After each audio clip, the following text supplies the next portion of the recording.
Uscire naturalmente sempre in giro.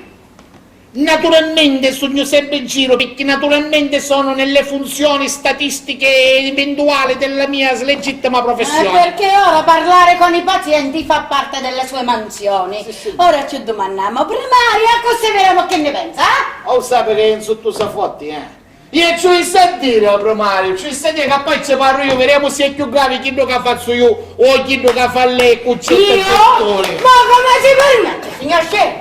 Guarda che io la rovina, io la faccio licenziare! Io non te la capo voce, sa voce che io non mi scappo. No, lei è un maleducato, lei è un gran cafone! La verità è che in questo reparto ci sono persone che dicono cose che non stanno né in cielo né in terra. Io certe cose non le faccio, perché io sono figlia di buona famiglia, io sono una persona onesta, io sono figlia di mia madre! Io a sua mazza non la conosco, ma su proverbio è giusto tale mazzi e tale figlie. Quanto me noi prima che ti sminnava! Lei come si chiama che venisse con me? Avanti, si spicciasse! Ci puoi dire, dai, che cane cappaglia, non musica, non musica. Signorina? Sì. 3 gocce di atropina sul sinistro? Sì. No, sul destro. Sì. 3 gocce di atropina sul destro per 3 volte ogni 15 minuti. Sì, però io volevo dirle una cosa. Valeria, che c'è? Signorina, che c'è? Stavo leggendo la terapia. Quale terapia? È quella che dobbiamo praticare all'occhio sinistro. E allora? Lei per sbaglio ha scritto Voltigen. Per sbaglio? Chi le fa pensare che ho scritto per sbaglio? Io non sbaglio mai, sono scritto Voltigen, deve essere Voltigen. E poi lei si limita ad eseguire e basta. Sì, ma il Voltigen si prescrive per il glaucoma. Per il glaucoma? E il paziente chi ha un glaucoma? Il paziente ha un glaucoma?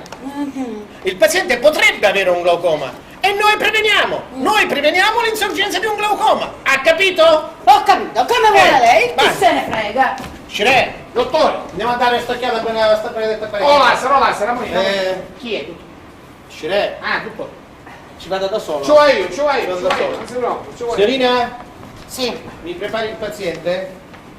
E poi venga nella mia stanza. Va bene.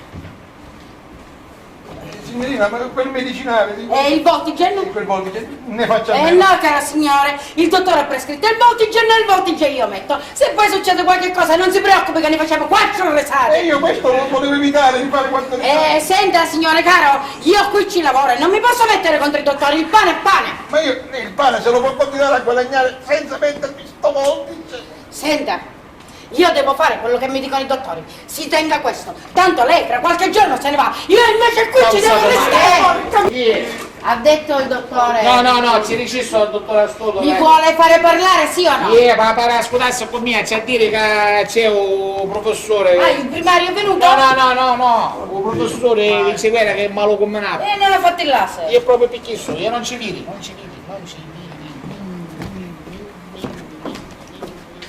Ma non vede niente? Niente, la tomaia. Grazie a questo ospedale vedo solo macchine nere gialle. Va bene, e se vede macchine gialle non è che la colpa è dell'ospedale. Ma certo, allora è colpa mia. Non voglio dire questo, caro professore, voglio dire che se lei vede macchie probabilmente c'è un'emorragia in corso. Un'emorragia? Perché? Come mai? Non lo so, adesso chiamo il dottore Astuto e lo faccio venire. Scire, ha detto il dottore Astuto che bisogna andare a prendere Scardascio e portarlo qua. Io non ci sui pottantini. Non Gesù su sciopero. E io vuol dire piglia una lettiga al suo posto. Non ce n'è. Ah, picchi di Pugnoriano? Oh, che spiritoso, stamattina c'è stata un'urgenza al pronto soccorso e sono finite le lettighe, e le sedie a rotelle, le brandine, i seggi a sdraio. Belloni, a un nero, ma la spiaggia libera. Avanti, forza, andiamo a prendere a Scardascio, ha detto il dottore che bisogna prenderlo. Ma picchi chi ha dormisciuto? Come si permette, il dottore ha dormisciuto? Sta parlando, io parlo di Scardasci, c'è paese l'anestesia No, totale. ha fatto anestesia parziale, però bisogna sostenerlo per portarlo qua, avanti, camminarsi, forza. Ai. Non ce l'ho la mano. Ah, quando ne è il filo, vediamo quando ne è il filo.